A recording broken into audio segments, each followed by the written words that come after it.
Welcome to Never Too Serious with Scott and Dave. I'm Scott. And I'm Dave. Universal basic income. You ever heard of that, Dave? Oh, I've heard about it, and I want it. I want it. I'm all in on this stuff. Oh, no. Aren't you? No, I'm not. Well, I mean, I should be the devil's advocate, but in this particular case, it's really tough to be. It's really tough to even say that BS I just told you because I'm not in on it. I can't get it. But I will tell you, going forward in this conversation, I'm going to try to pull out the positives that are people saying. I'm going to really try to see that point of view. Man, I already know how this is to me, but I'm going to try to pull out a couple of positives to see why we should implement this. Well, I will do my best to do the same. Good luck. I struggle a bit because I am a libertarian. I want the government out of my business. I want to take the responsibility for my life on my own shoulders. And I think government, we were talking earlier, I was like, I want the government really to be the official on the field who's kind of making sure people follow the rules. I don't want them to be a player on the field as well. Right. They're expensive to have on the field. Yeah, and they keep changing the rules as they go, and typically those rules benefit them. You're right. And you can't kick them off the field. Nope, not once you invite them. Yeah.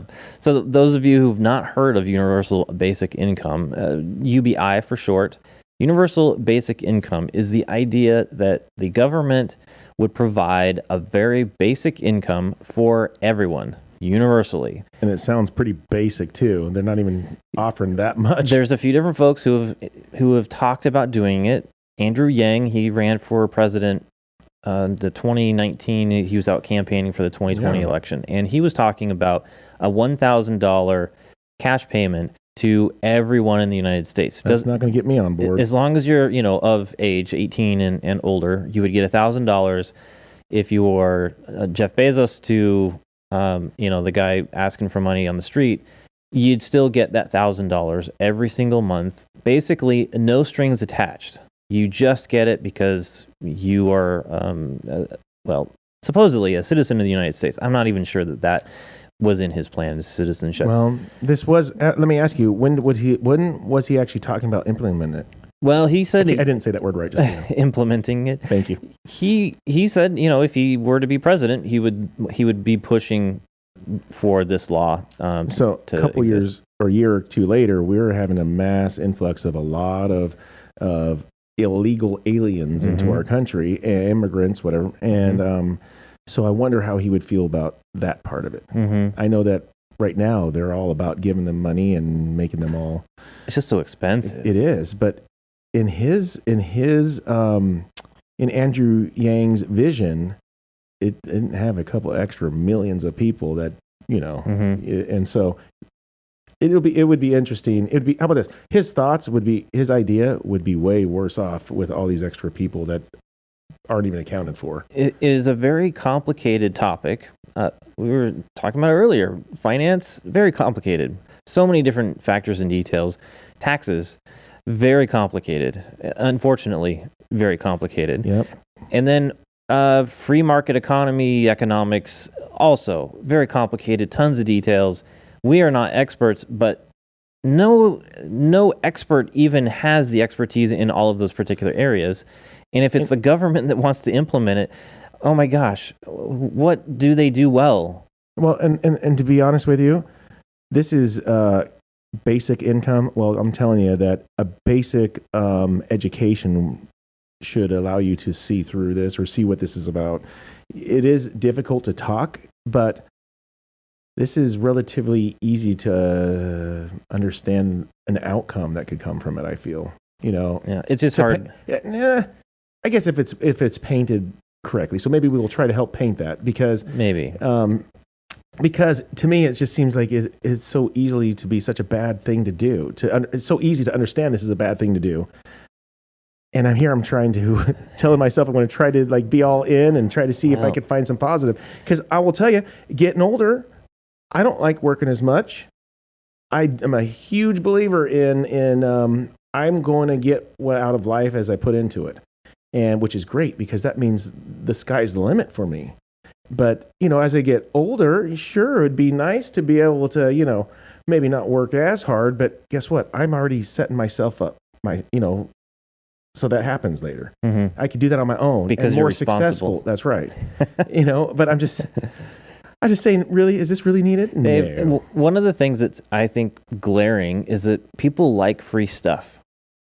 And some people don't really care what the ramifications of that might be. Absolutely. And I think in this particular case, getting $1,000 a month with no strings attached, yeah, it sounds great, but there are some ramifications. I know people that would jump on it. Mm-hmm. Yep.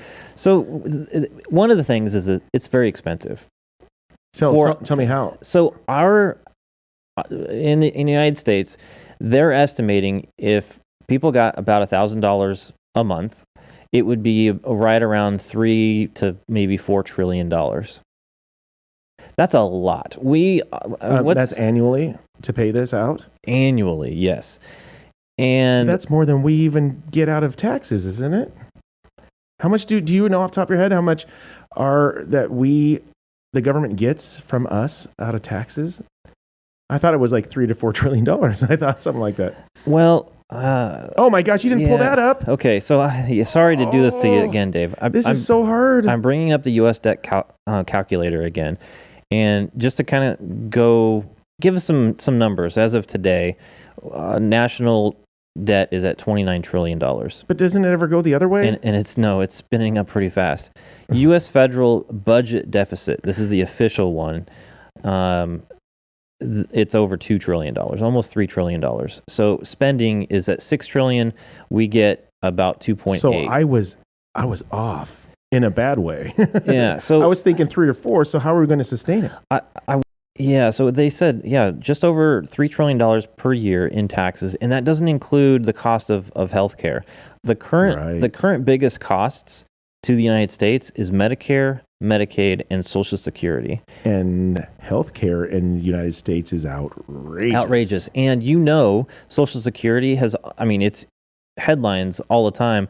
It's not sustainable in its current form. And they've been ringing that bell for years. Mm-hmm. And I don't know if folks have heard this, but turns out that the birth rate is kind of stagnant right now. We're not having enough children to increase the population in the United States through birth rate. Now, that doesn't include immigration, that sort of thing. But the idea is Social Security is really paid to the retirees from the people who are currently in the workforce. Right.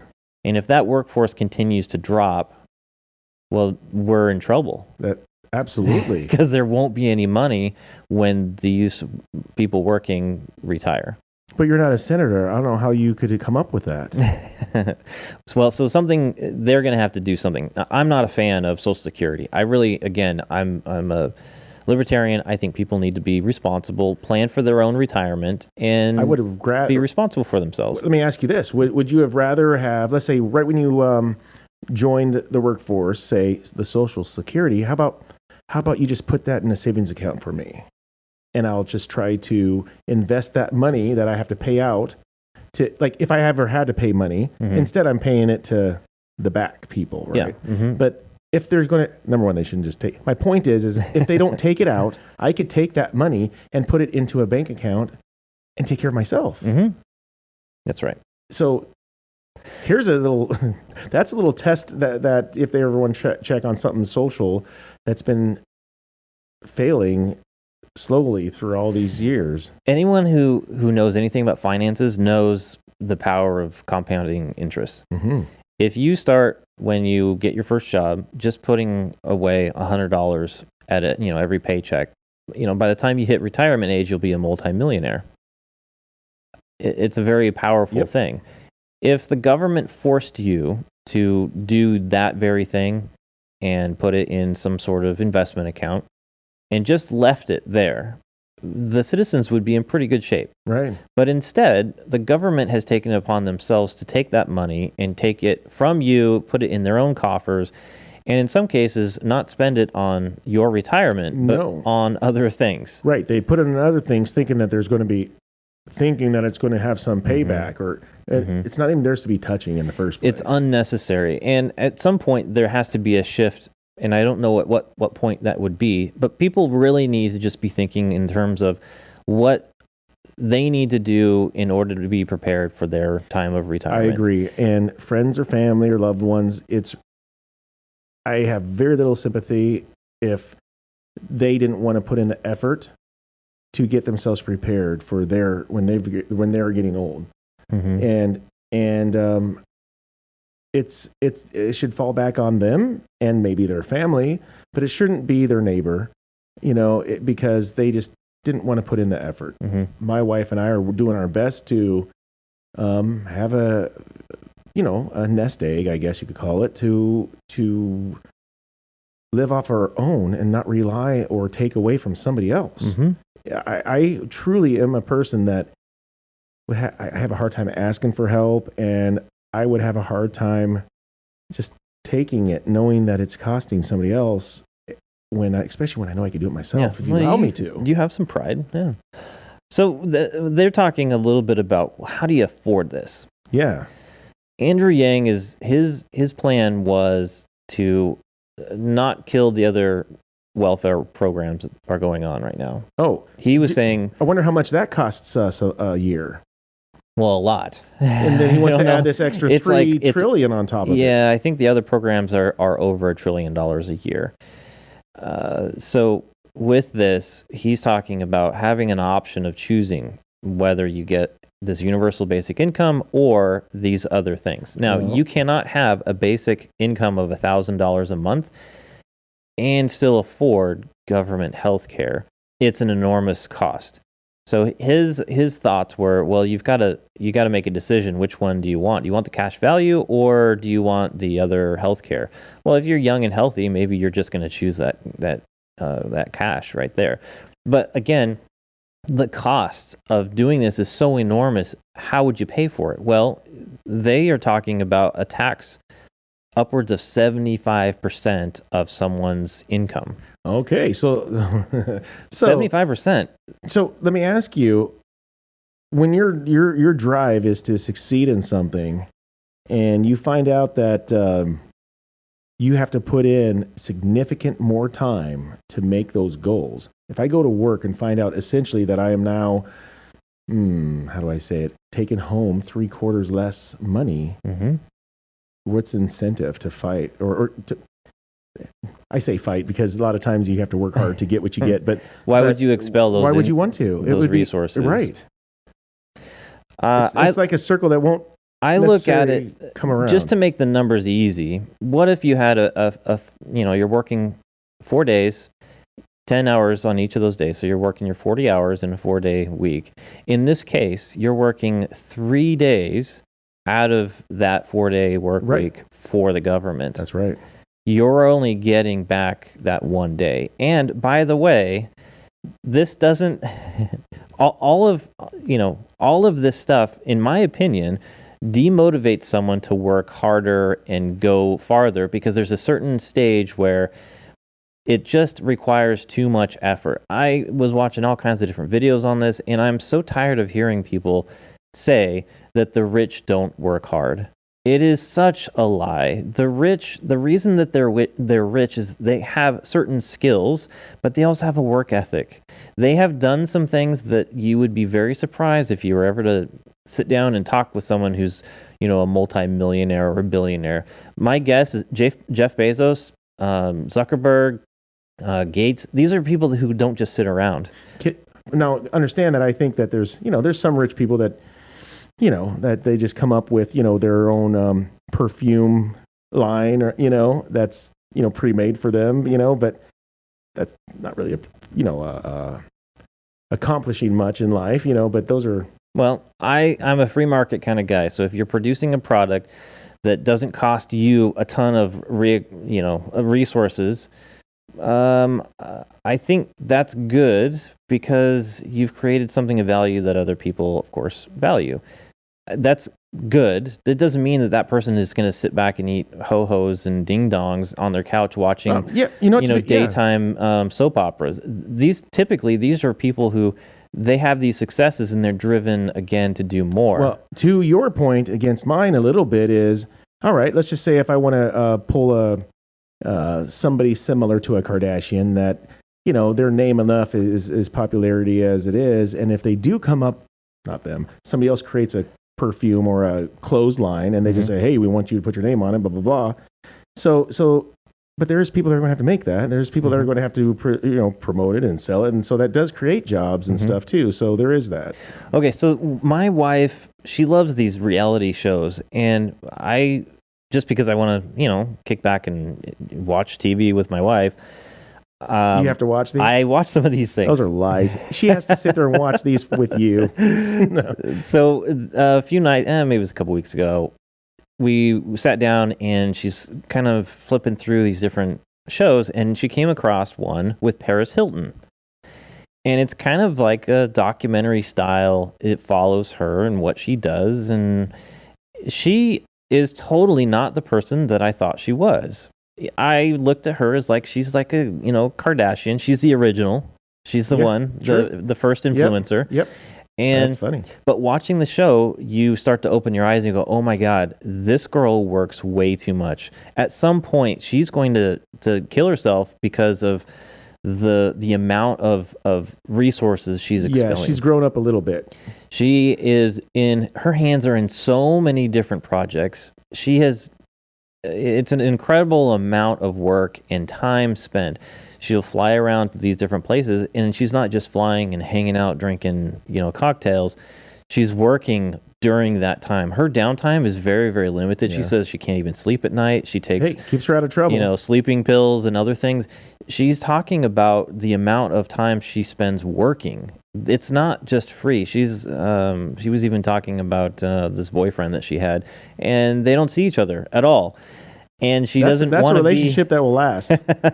And she doesn't even want to be in these relationships because she's so busy. She can't give to it. Yeah. She was telling the documentary people that she won't stop until she hits $1 billion of earnings. And guess what? Somebody that's driven won't stop then. Yeah. It's crazy. It is. But yeah. And so, to the point of I've always been, I wish there was an easy way for me to go out and find a path, but I don't know if I want that lifestyle either. Mm-hmm. Because also, if I'm rich and don't have a good education, I'm going to squander it, or in fact, put myself in a worse position in life if I win the lottery and don't know what the hell I'm doing, So, well, we're getting a little sidetracked. Yeah, let me pull us back here. It's fascinating. We could go on and on about some of this stuff. So the costs here, upwards of a 75% tax on income, which is a little crazy. We've already talked about how that inspires people to work more or lack thereof. Yeah, no kidding. The other option they were talking about was having a sales tax, an upwards of 85% sales tax. Now, they call it a value-added tax. It's basically a sales tax. You have a product, the government institutes a sales tax on top of it, and then that money goes back to, if it's a state or if it's, some other thing. I think even some cities have a different sales tax level than the rest of the state. Anyway, in this case, we're talking 85% potentially, upwards of 85%. So it makes you buying a car would be quite expensive. Yeah, so if you have a basic income of $1,000 a month, plus whatever job earnings you're bringing in, which is potentially low because of taxes. I was just going to say, which isn't very much. But if you have a sales tax on top of that, that means that, that $100, you've just added another 85 on top of it. That's a ridiculous cost increase to anything that you're buying, which means that level of income that you have, the spending power has dropped significantly. Right. So whatever you own at that moment, just know that that's all you're going to have, and you're going to have enough money just to hopefully just to keep it maintained to have it. Yeah. So good luck buying anything else new. Yeah. So what I'm trying to say is the buying power has just been reduced, which means the value of that basic income also has been reduced. Right. So now we're going to be saying, oh, well, the poverty level now is, instead of it being $20,000 a year, now the poverty level is $40,000 a year because the cost of all of the products and services out there have gone up significantly. And that $1,000 is going to feel like a $250. Yeah. Then they're going to have to say, okay, well, we're going to raise that. Well, that just perpetuates this horrible cycle. Right, and then they need more money. Mm-hmm. And the next year, to make it even sustainable, they're going to have to do $6 trillion to give them double. Mm-hmm. But well, like I said, the national debt right now is clicked over $29 trillion. We can't afford anything right now, let alone even the idea that we would have a universal. Are you trying to claim back we can't build back better? Yeah, we can't afford to do that. No, it's gonna kill our. It's gonna kill the American dream. It's gonna kill our economy. We are definitely gonna go in the wrong direction. Yeah. So there's some folks that want to see this universal basic income, and then there are some folks that have talked about it in the news. Andrew Yang, obviously, we've talked about him. Bernie Sanders, he also would like to have something like this, although he's really pro-worker. AOC and the squad, they also want to have something like this. I think Bernie Sanders is smart enough, believe it or not, to know that this is going to fall faster than if my socialism plan, because he needs to have some workers. Mm-hmm. This here would create a lot more people just give it up. The argument is that if you have a basic minimum income, then when someone's working a job that doesn't have a large income, this will supplement it. I also think this demotivates people to work more, not only because, just having this basic income, but all of the things that would have to exist in order for this basic income to exist. We're talking taxes. There's not a... We'll get into some of these locations that have actually implemented this as an experiment. I'm sure it turned out well, right? The sample sizes are pretty small, so the experiment didn't impact the entire economy of all the people outside of this experimental group. So the taxes didn't go up. It wasn't a true test. Yeah, exactly. The cost of goods and services didn't go up. So we had a small number of people try it out and get this boost in income without the other negative effects that would happen if you did implement it nationally. So who else is in on this? So Joe Rogan and Elon Musk are two of the names that popped in. Now, have they just lost reality, or do they? Some people get so big they lose touch. They lose touch is a good way to say. So is that? Are they pushing it, or are they just thinking it's coming? The way I hear it, and if you listen to Joe Rogan, you can see that he's struggling with the idea, and he's pro. And then in some of the videos, he's like, "Well, but I can understand this would have bad things happen." But here's the kicker: when he was talking with Elon Musk, and he talked about universal basic income, and Elon was in some of these other interviews, he always said, "Yes, I think it's coming because of automation." Right. And that has been talked about for quite a while. Yes. Mm-hmm. Yeah. Robots taking over the jobs. And so at some point, there's going to be a huge number of people that are not employable. Because the people that, and it makes sense business, right? People that own these companies and they're bean counters, they just want to make that company, cost less to produce, right? And so in the long run, they could look at it like, oh, this is the way to be, they think. But in the long run, they're going to be producing items that won't even be affordable to people. I thought Elon Musk made a good argument. That is, he's not necessarily for UBI. He is really thinking it's going to happen because of automation. Right. And I think, okay, well, why is it that we have so much more automation? Typically, a business doesn't buy some robot or some system to replace an employee unless there is a financial benefit to it. It's more efficient, more accurate, potentially cost less over time, and less errors. Mm-hmm. When I was in Australia with my brother and buddy Jimmy, we didn't have a whole lot of automation type stuff in our fast food. We went to a McDonald's. I know we go to Australia and we get into McDonald's, which I don't even go to. It's what you know. We go there, we walk in, and of course this is pre-COVID. We walk in there and there's one person at the counter. There's no lines at the counter. We walk in and see they've got these screens. You walk in and you basically enter your order into a screen. They've got the whole menu in there. You select, the quantity. You can say no pickles. You could add a certain size drink. You pay for it at that little kiosk, and then you go sit down. You don't even go to the front. You don't even go to the counter until they call up your order. And in some cases, you can, they'll walk it out to you. Okay, good. I was like, all of that automation, I'll be damned if I'm going up to the damn counter and get my order. But it was very interesting because they had this system already in place in Australia, and you could tell there were far fewer employees. Generally speaking, you have a bunch of people at the counter taking orders and doing whatever it is. Well, that to me would never happen unless the cost of labor was too expensive. If cost of labor is high, we're talking $15-$20 an hour. Labor is super expensive and somewhat unreliable because, they get sick. Yeah. They get pissed off, don't want to show up to work. Yeah. Work sucks, especially when you're on your way to McDonald's. Yeah. And to your point, there's a city here in Prineville. They had now hiring for $20 an hour at McDonald's. That's outrageous. That should be like, well, I'm not going to get in that argument. That should be a minimum wage job.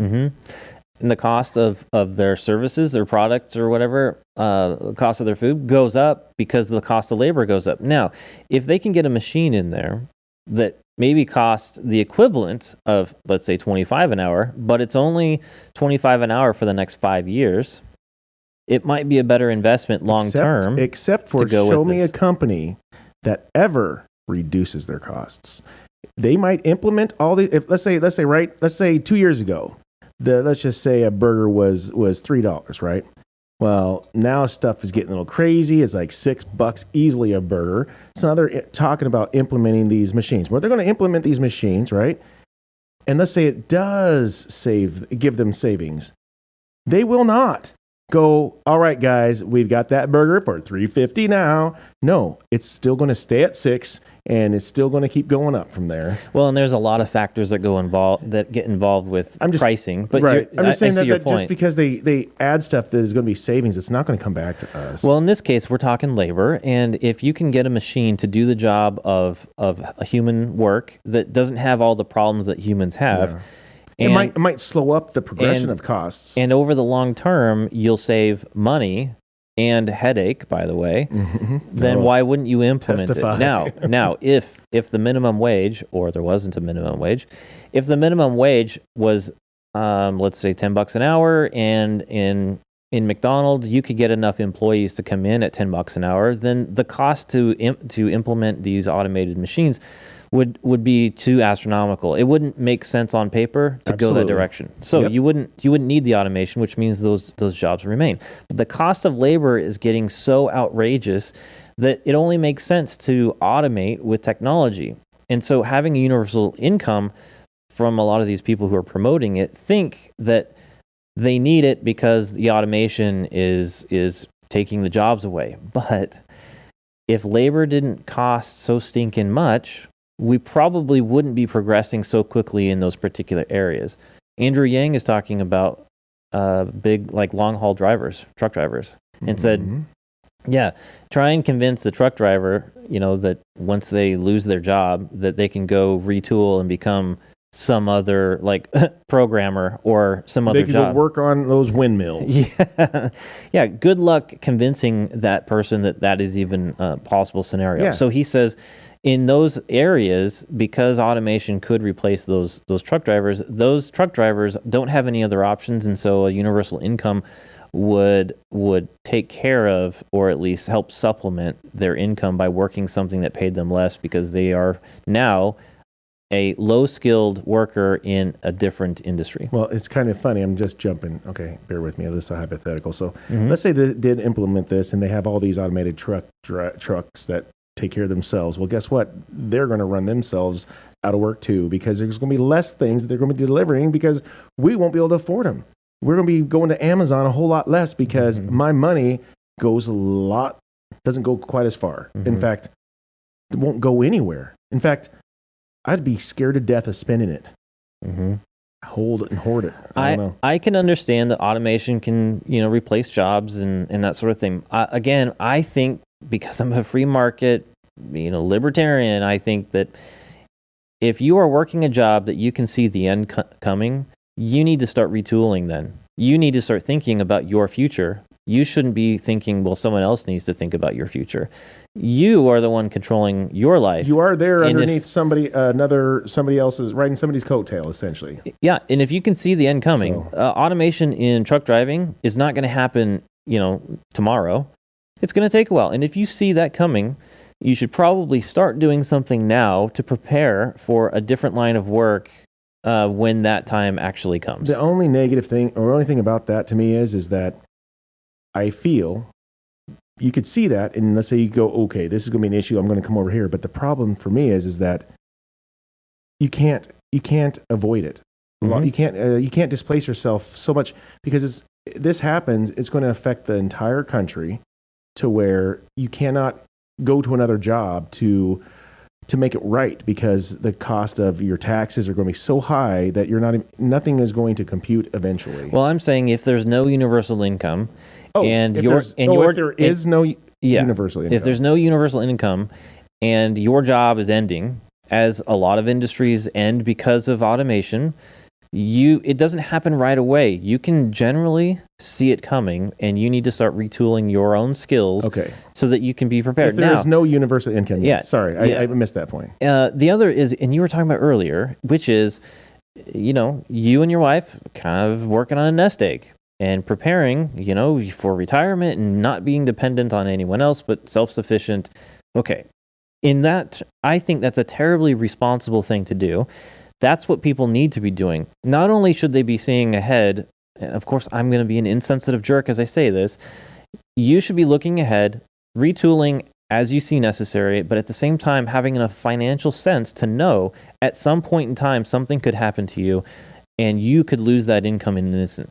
I'm going to give you an idea, not even just the income, but the nest egg. During 9/11, my parents lost, I can't remember it was $300,000 to $400,000 in their 401k. Mm-hmm.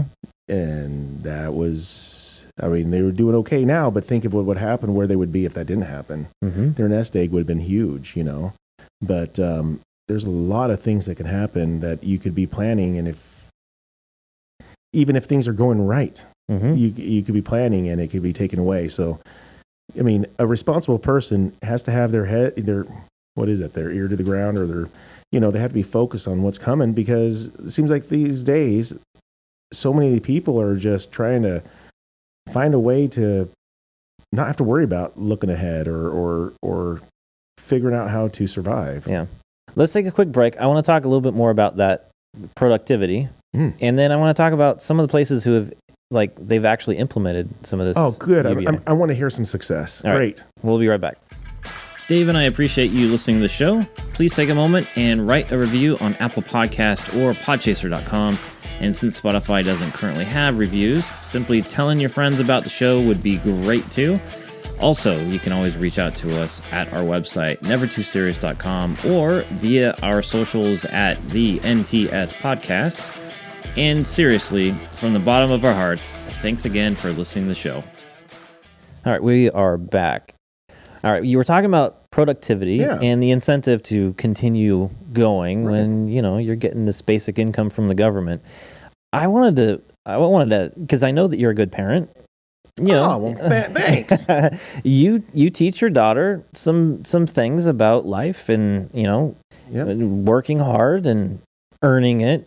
Yep. Not being dependent on other people or blaming other people for your problems. Yep. She ain't going to need no man.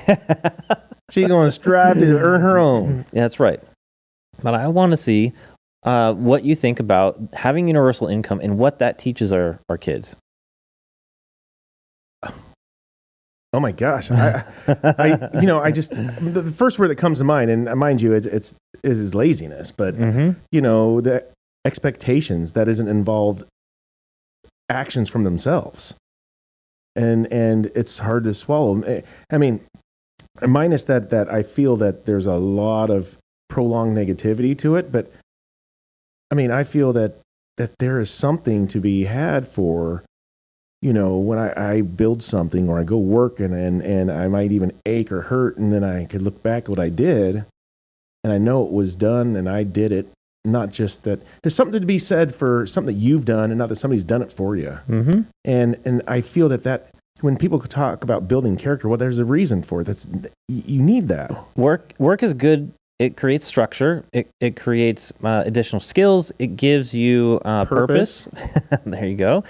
When we've talked about purpose before, purpose is something that's very important. It motivates you. It helps you grow. It makes you a more responsible human being. And I'm going to have to use a point to this. My mother, she's 71.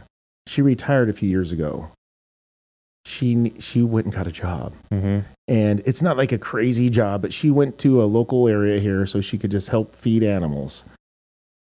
She needed that purpose. Because I will tell you, that purpose to me is sun and water to a plant. Without it, whether you feel it or not, and I feel for people because I'm getting older too, is a lot of people wither away after they retire if they don't have purpose and meaning. And I didn't sit there and tell my mom, Mama, don't go to work. You work her, because she worked her butt off. And because I want her around, and I say, you go do that. She'll do it well. And she has purpose, and it's not that super duper hard for her. But well, I think it really is important for our kids and the generations to follow to experience what work is, to develop a work ethic, to find that you can't just be handed things and live. Right. And it's bad for the brain, for the psyche to have everything handed to you and you never accomplish anything on your own. Well, Scott, I keep thinking it's so bad, but show me how this works. So you said that they've done some studies, right? Or they've done some testing on this? Mm-hmm. So show me I'm wrong. I'm in. I want to see where I could root for this. Well, I don't know that it's going to change your opinion. Don't unsell it. So the U.S. is one of many countries that have tried this in a somewhat limited scope. Oh. But one of the longest experiments, which is not officially an experiment, Alaska actually has a universal basic income for its citizens it's generated by the oil industry. And I want to say it was back in the let's see, what was it? Since 1982. But okay. Okay, so basically in this... I have heard that. In this case, and I know some Alaskan folks, the oil companies came in, they discovered there's a massive amount of oil in Alaska, and the amount of profit that can be made from that is massive. But it does damage parts of the environment and whatever. So I want to say that the governor at the time said, hey, you know what? You're taking our resources. We want something in return. And so he took that as an opportunity to provide basically a check to every citizen of Alaska. But something's being produced. But something is being sold. Exactly. And so they use this. Now, they don't have, as far as I know, they don't have property taxes or income taxes. No sales tax, I don't think either. I could be wrong. Of strippers there, though. Yeah, if you're seeing this on YouTube, write some comments below about this. I could be wrong. But Alaskans were getting a check, and I want to say it was over $2,000 in some cases per person per month because of this. Now, it was all based on the price of oil and some other things, and it would fund the government also then pay the citizens. Well, the price of oil keeps changing. And now I think they said that in some cases it's less than $1,000 per person because of this. Now, if you think about if Alaska actually has fewer residents than some major cities for the entire state, which is the biggest state in the union. So if you think about it, they're basing this off of a product that's being sold for a small population. If that ratio changes, price of oil drops or the population grows, what happens? Yeah, you can't rely on it. You can't rely on it. No. You'd almost want to invest in yourself, and your abilities. Mm-hmm. So over time, this has gotten to be a worse and worse deal for them because it keeps going less and less, and these people have become dependent and expecting this income, but it keeps going down. Well, what happens is, people need to start stepping up and doing things for themselves and not being dependent on the government to supplement their income. This is a good example of the government can't keep up with it. Shocker.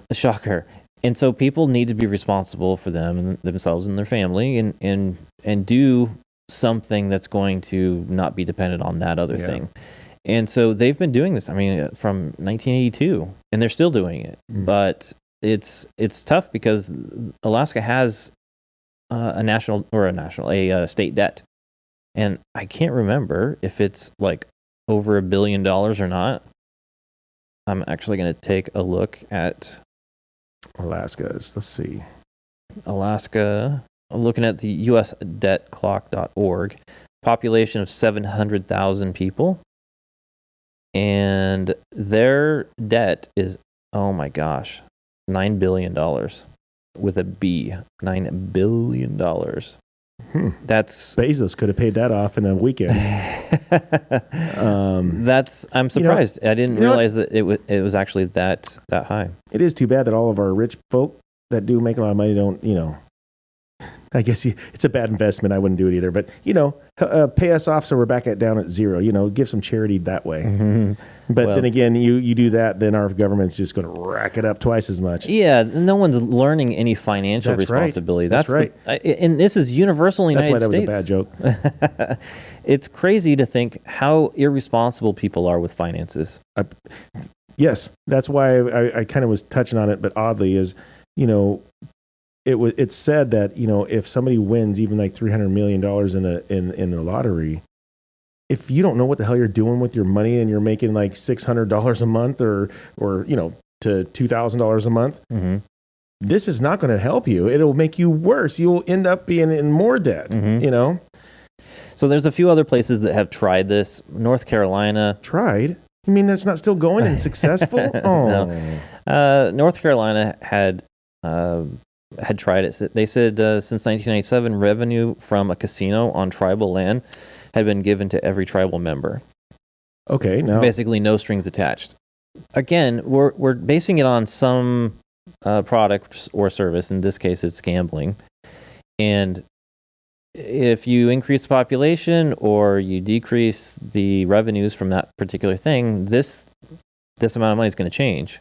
It's not sustainable. It's going to ebb and flow and change. And most of these states are not doing well financially. And in this case, this would be tribal lands. Well, I know I'm probably wrong about this, but the tribal lands. I thought that that they're getting a lot of money, or they're getting money from, I don't want to go into all why they're getting the money, but they get money. And what I thought that was mildly smart is instead of just sitting there taking the money, they sit there and put it into like a casino or a resort or something, so they could in fact get the money from that, which could be more.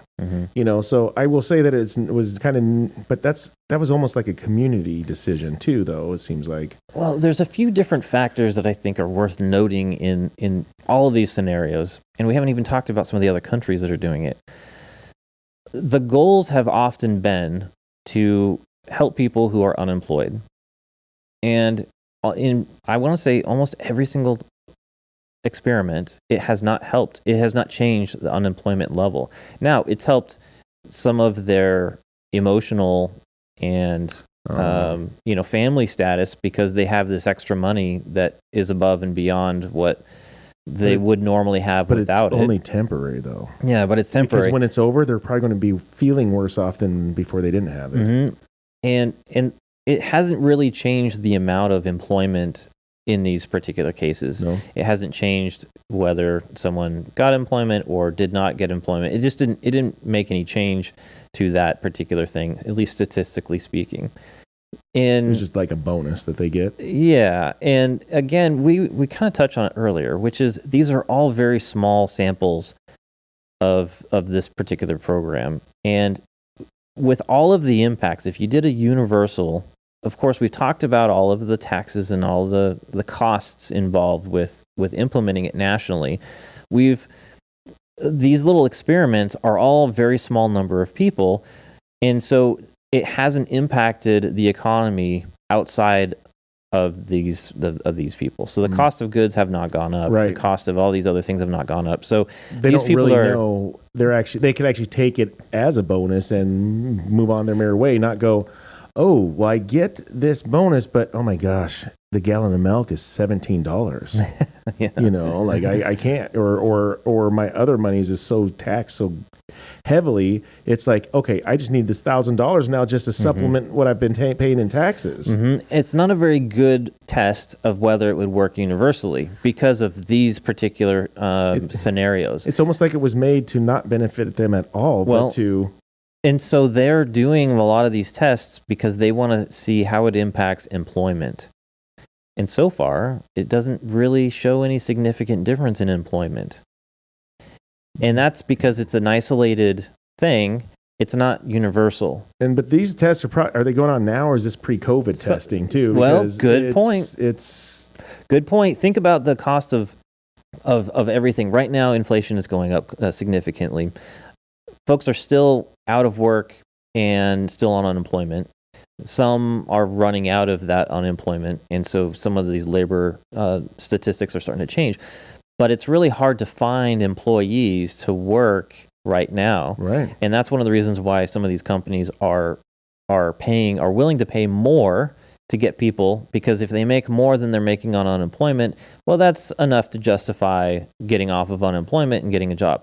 I've got some personal experience of people who have applied for certain jobs, who have interviewed for a certain job, and then not shown up to work because they didn't want to lose their unemployment. But in order for them to receive unemployment payments, they have to be actively searching for work. Right.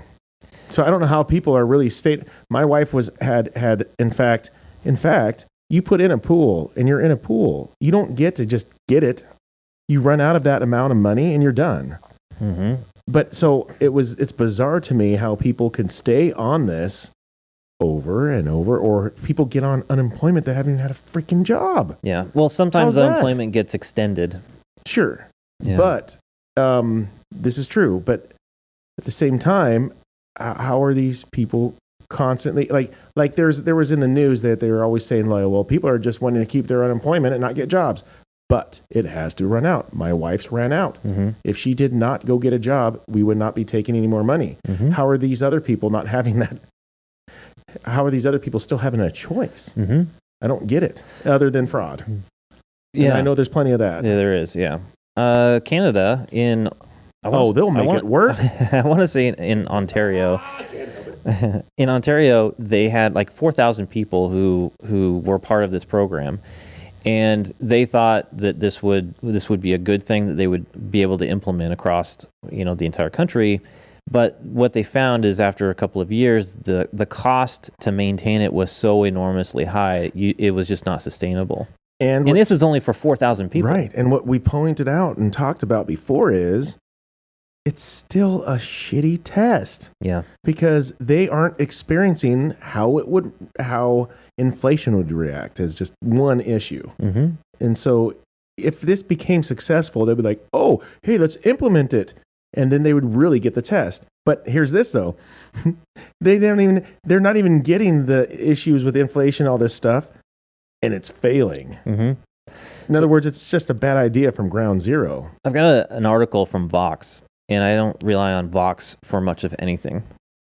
Well, you brought it up. So much. So what is it? What is it? Well, they're so far left-leaning with most of the stuff that they report. But they're talking about, universal basic income from Finland. In 2017, the Finnish government decided to see what would happen if they chose 2,000 unemployed citizens at random and gave them a check for 560 euros. That's about $635 US. And this would be for every month for 2 years. Participants would... I know, it's not a ton of money, but...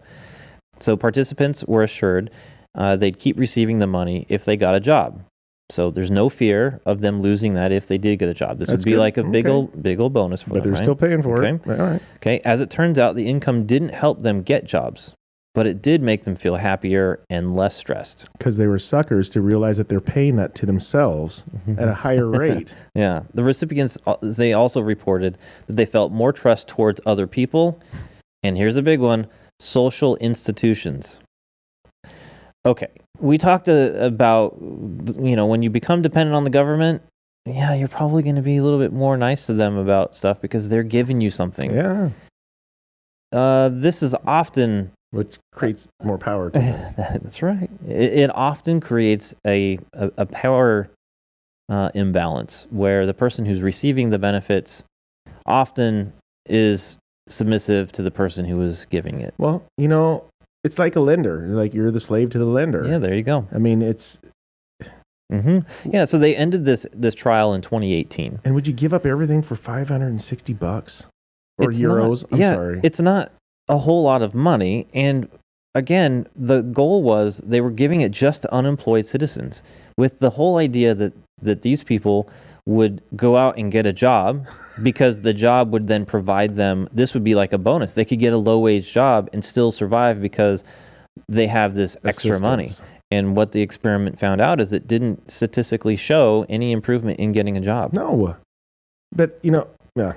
And this is, again, a small 2,000 people in a relatively good-sized economy in Finland.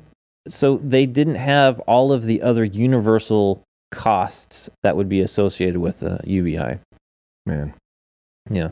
They've done other, there's a whole list here. Germany, Spain, the Netherlands, Iran, and this Kenya. is all done. Mind you, I've been trying to pay attention to the dates. Mm-hmm. Most of these are done before Andrew Yang came around. And yet all this information is there, and he thinks this is a grand idea. In fact, who was it? It wasn't even, probably his mentor, Hillary Clinton. Didn't she even think this isn't so good for the United States at this point in time because they're not broken enough to get them to accept it? Well, guess what? That was pre-COVID. Guess where we're sitting now? Mm-hmm. There's so many people that don't want to come back. So many people won't even go to McDonald's for $20 an hour. Mm-hmm. And there's another thing that's a huge cost to these companies is benefits, and that doesn't mean just medical time off and all this other things that.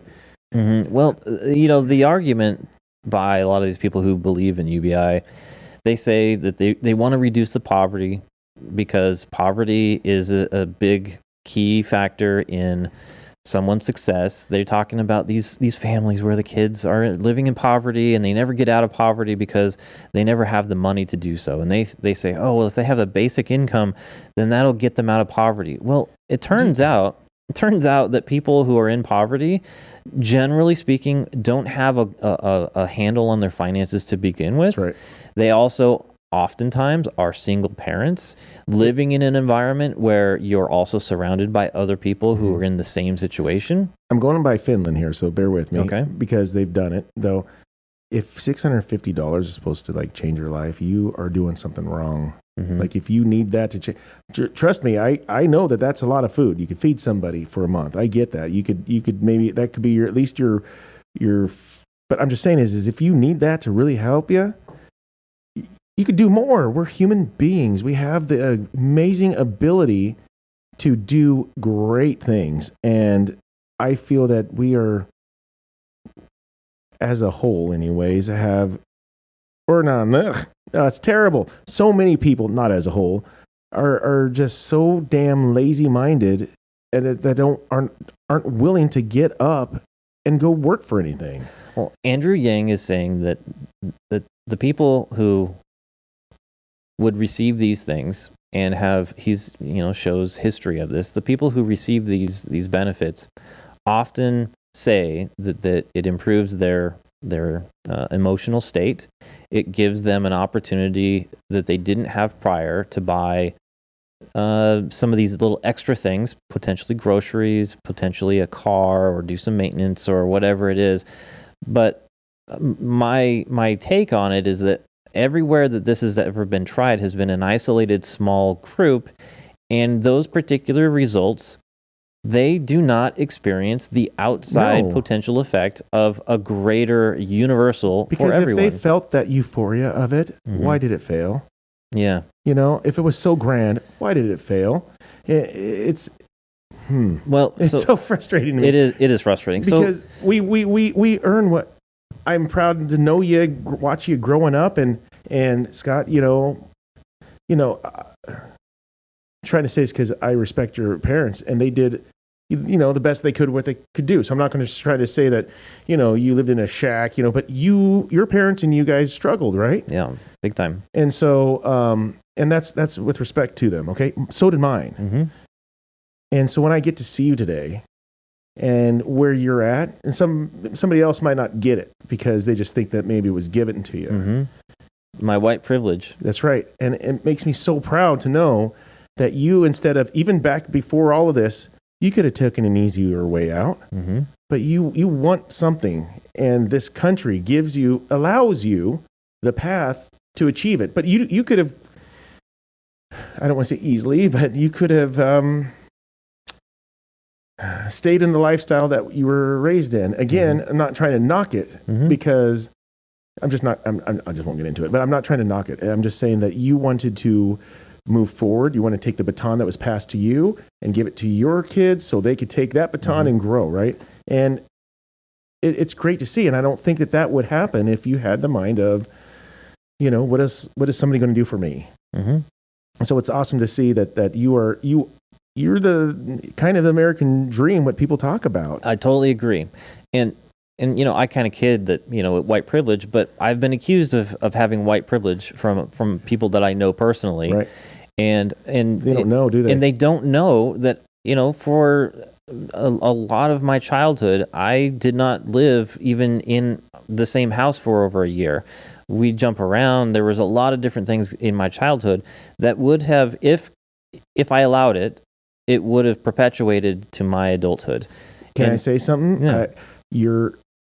You have cousins. Yeah. And, they were brought up similar to the way you were. Yeah. And they had the choice, right? That's a great example. Yeah, absolutely. These folks did stay on the same path that their parents did.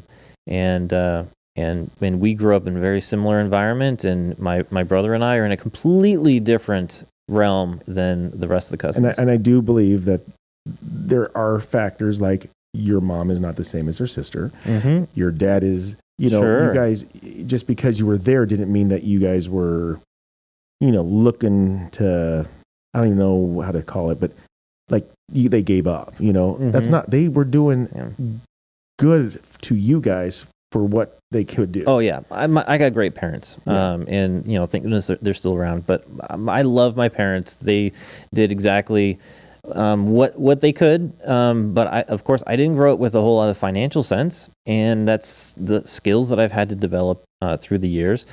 But here's a key factor, and Ben Shapiro brings this up, and that is I have two parents. I grew up having the nuclear family, and there are some statistics that support if you grow up with a single parent in a poverty environment, the likelihood of you getting out of that is actually very, very low. And that has been very, very proven. low. Proven over. That is statistically proven. Yeah, and there's a study from Richard Reeves from the Brookings Institution, and he talked about this. I think it's like a quadrant, or not a quadrant, but it's like a scale of success. And the idea is, if you grow up in that first one where you're super low income, poverty level, and you have a single parent, the likelihood of you even getting out of that to that next level is very, very low. But if you are in that low level and you have two parents in the home, the likelihood of you going to that next level is the same likelihood of going to any of the others. And the likelihood that you're going to reach that top level is 10 times as great as being in a family of a single home. I watched a debate. It was from I want to say Dartmouth. Yeah. And there's two guys kind of arguing each side of UBI. And it was horrible. It was really hard to watch, mainly because this guy who's sitting on the pro side of universal basic income, his name was Carl Widerquist, and he's from Georgetown University in Qatar. Oh, he's an educated man, huh? And he's Comes very up with these educated. conclusions. Yeah, but listening to his arguments for, he had so many things that I think were untruthful in how he was describing the potential success of these things. And the guy who was talking about the con side, not promoting universal basic income, his name was Orrin Cass from Manhattan Institute. And he made I think, a very good argument. The problem is that both of these guys are intellectuals, they're educated, teachers, but they don't break things down into a really simple, understandable for the layman. And we're talking about people in, maybe our category where maybe we're not highly educated and understand all the big words or whatever. And but we live it. But the people who might really need this universal basic income are generally uneducated folks that don't have already, the financial sense necessary to grow. And these guys are talking way over everyone's head. They're talking over my head. That's a really tough thing to say. Hey, we should be against this free stuff that we're getting from the country, right? From the government. So, I feel I have an understanding of. I'm going to use Joe Rogan. Mm-hmm. I'm certainly not putting words in his mouth because I really like him, and I know you do too. Yeah. And I happen to be on the side of I'm down with you believing whatever you want to believe, so that's cool. But I feel, and I'm going to say Joe Rogan and or people like him. So it's not specifically him. So people that are decent in life that really truly could stop whatever they're doing and probably and can live a life without ever doing anything else again, right? Mm-hmm. So I hear stuff like what you said, and I have very little compassion for people that won't try. Mm-hmm. And I feel that a lot of people that are very well-to-do can have an uneducated compassion. I don't know the right word to say. Like they because they're down with this. It's because they have compassion for people like, man, maybe we should give that to those guys because I feel for them because they do feel for them. I feel that it comes from compassion for people that are, quote, struggling. Yeah. Instead of the whole, don't give them a fish, teach them to. Yeah. And so I feel that maybe if you're heightened enough to where you're out of reality a little bit, that your compassion might lead you to bend to a way that wouldn't benefit long term. Mm-hmm. I try to see like, how can these people think this? And I feel that compassion could cloud up what's good or bad for someone or a good or bad plan. Especially when we're talking about from like government politicians, because the idea is, we need to be compassionate with all these people, so we need to take care of them instead of doing what you said, which is, don't give them the fish, teach them how to fish. Well, I don't think that either of us are convinced that we should be doing universal basic income. I would definitely like to have my money back, but I don't want to have to pay 75 cents on the dollar for me to get $1,000 because I plan on making a lot more money than that. Yeah.